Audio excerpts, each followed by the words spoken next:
How should nutrition look during a deload while you're in a cut and in a bulk? Should you go to maintenance or just keep your calories the same? So deload calories for both cutting and gaining.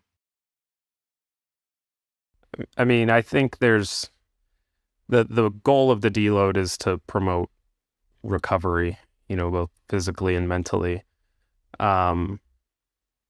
So increasing in a cut, like increasing calories is only going to benefit that. But you also have to consider like the timeline somebody's on, in a prep or in their program as a whole, and how frequently they're deloading. Like if they're deloading like every 8 weeks in a cut and you have an ample timeline and you don't feel like you need to keep the foot on the gas during that week, then yeah, I think that's sort of a nice timeline for, adding a week of maintenance calories or, potentially like a small surplus. But if you're, on like a deloading every 4th week and you want to be, you're 12 weeks out from a show and you've got, 15 pounds to lose, then it's like, okay, maybe this isn't the best use of, like we have to weigh is the juice worth the squeeze in terms of like the grander outcome that we're after.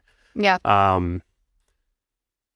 As far as like a surplus, I mean, I usually don't manipulate calories on deloads in a surplus. Just because I think, I think people overestimate how many calories they burn. Like, let's say we cut someone's volume in half in resistance training. Like, that's not an exorbitant amount of additional expenditure that we're needing to, like, pull back on, to avoid the surplus becoming, like, grossly excessive. So, yeah, I think it's, personally, I think there's really only, there's no downside of just keeping it the same in a surplus, but in a deload, I think there's just more context that needs to be considered in terms of the block length and the proximity to the goal for fat loss. Yeah.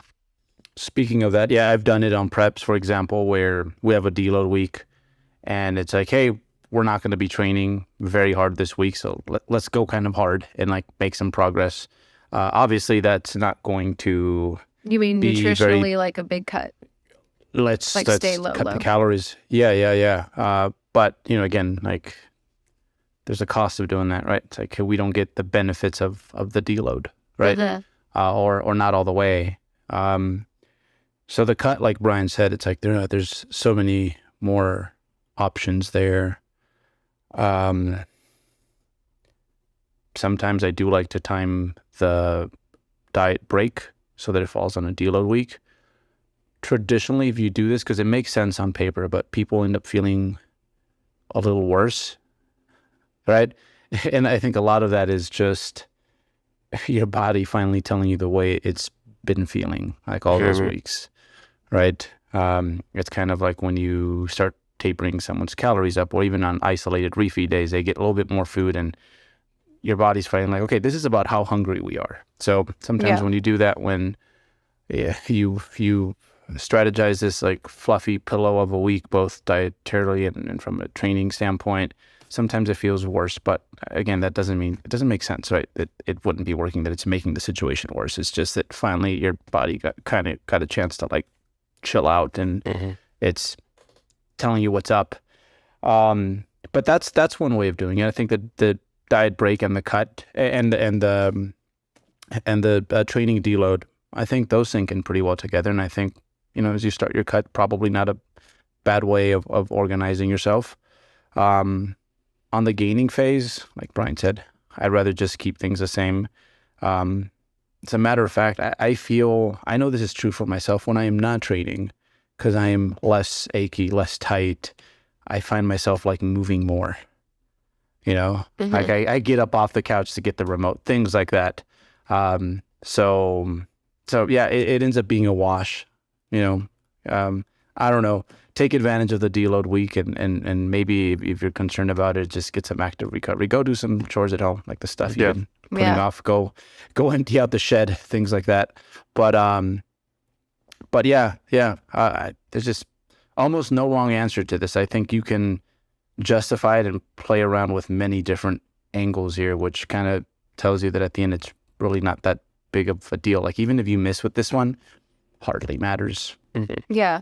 When y'all have an athlete that you're like, say it's a first time Skype and our goal is to gain for the next 6 to 10 months or some shit,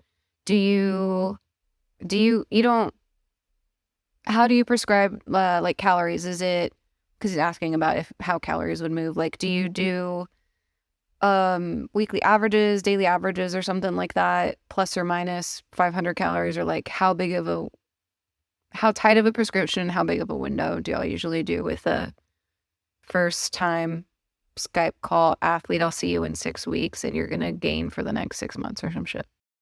I mean, I think there's quite a bit of variability there too. There is. Okay. There's not like I typically, I mean, like I'd to say do like this on for off-season. average, I mean, I can't remember. It's been years since I've like given people prescribed like hard macros. Like these are your 3 numbers. Right. Like I need For you to off hit season, these. we pretty much never do that. Even because, honestly, like, even with prep, to be honest, like the parameters may tighten a bit. Like I Mhm. might, for example, like an off-season athlete, I might give them a caloric range like plus or minus 100 to 200 calories. Usually it's probably like 100-ish. And then I might give them like a fat minimum and then a protein range, but kind of let them exchange the fats and carbs. Right. Just based on preference, flexibility. But I do think as you get leaner and, some extra carbs, like when you're depleted, can go a long way. Right. And so kind of tightening the parameters a little bit, giving them maybe late in prep or later in prep, okay, here's kind of the carb. I don't want you to really go below this in terms of carbs for the sake of added fat. And usually that's not like that's people sort of naturally gravitate towards that, I think, a bit anyway, because they're just higher. Like it's putting away fat that's just calorically dense, and so if you're You're not like, calorically wow, I feel restrict, so great. yeah, like I added Yeah. a tablespoon of olive oil to my, Yeah. so yeah, that's I think that naturally sort of occurs anyway, but yeah, I think there's quite a bit more flexibility, I think, than people realize. And I think and our that's expenditure varies day to day. And so it's ignorant to think like, okay, these numbers are this is the magical path to my success, It's like just get yourself aimed in the right direction and be consistent. Yeah. And I think it's just helpful to know how loose y'all's off-season recommendations are. So when someone is thinking like, what should I do in the off-season, my calories, it's like, it's already such a big window of what will work that whether you decide to drop them or increase or keep, it's not going to really do much. Really briefly on that, Andrea. Go for it. I still will give people macros, but it's only so they take that course and like understanding that, hey, I don't know, so-and-so coach that exchanges cream of rice and oatmeal, like it doesn't make sense, right? So it takes them beyond the first layer of calories. It's like, okay, these are carbs, these are fats, and quite often they're, you can't have one without the other. So it's an important, course to take. But then eventually, once they can be pretty proficient with that, like I don't want to make them like overly neurotic where I'm getting check-ins where it's like, coach, like 3 grams over on my fats on average this week. Like I don't want that either. But I've just given so that they Berto could that be check-in, that exact check-in about a decade ago. I just want y'all to know. I have and I given probably was upset at the time because I think that's how things were, right? But yeah, they do that, and then eventually what ends up happening is like we go to calories with ranges, and obviously if I'm doing the macro thing with someone, the calories with ranges, if they are, obviously they have to be a little bit newer, or often they are, the caloric ranges will be a little bit more broad. And since they could do the macro thing, like this will be relatively like low stress. And what ends up happening is that if anything, as time goes on, those ranges like increase more so, and I let them pick their spots. So for example, if they're gaining and I don't know, they went on this long hike during the weekend, okay, it's going to be a different day from an expenditure standpoint. It's like you can play to the higher end of that range. Or if they're dieting and it's like, hey, today I'm not really hungry and recovery is good. I feel amazing. Let me dig a little bit more. So just how I think Gen 1 flexible dieting, what made it unique is it presented bodybuilders with a level of autonomy that just wasn't seen before. But it was overly restrictive in its own way. But the beauty in that was like, hey, you decide how many meals, you decide what foods. And when it comes to caloric ranges, generally speaking, yeah, people aren't going to do like dumb things like 10% of their calories come from fat or 50%. They're going to be in a range that makes sense for the sort of, physical activity they perform.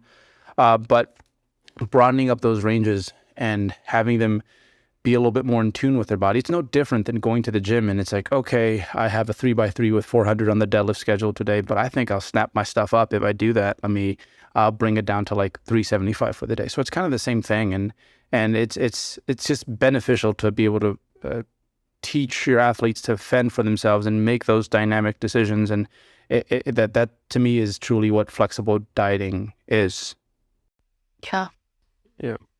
I Great think speech.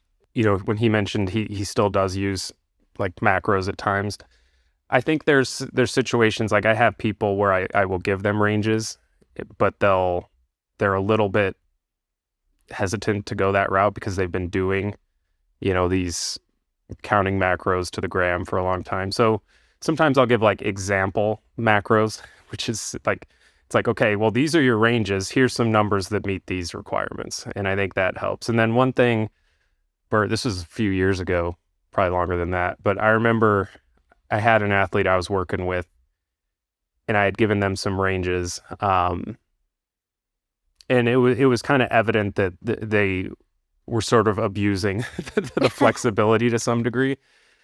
And you had brought up a good point. I've used this a couple times. You're like, have you considered just giving them hard numbers for a bit? Like that light bulb goes off in their head like, shit, like I need to be this diligent, And so you have to kind of pick your spots when you go that route because you don't want to like promote what we're trying to like avoid in terms of neuroticism. But there's some people who it's like they're underreporting and they don't realize it. And then once you give them firmer parameters, I think that definitely helps. And like he said, like there is value in learning to track and like knowing how to get those, reach a targeted outcome in terms of, calories and macronutrients. But again, I'd say for the most part, I can't remember like the last time I've like felt like I had to do that based off like the outcome itself. Right. It would just be to create the habits that you're looking for. It's more behaviorally driven. Yeah. Yeah. It sounds like y'all do all kinds of shit in prep based on like there's no like there are some athletes, some situations where you'll increase or decrease calories in accordance to a deload or not, depending on how they're feeling, how far the show is, how their fat loss is, if they have time. Like there's like no way to answer this for cutting. Yeah. Distinctly. Okay. All of the above. We do all of it.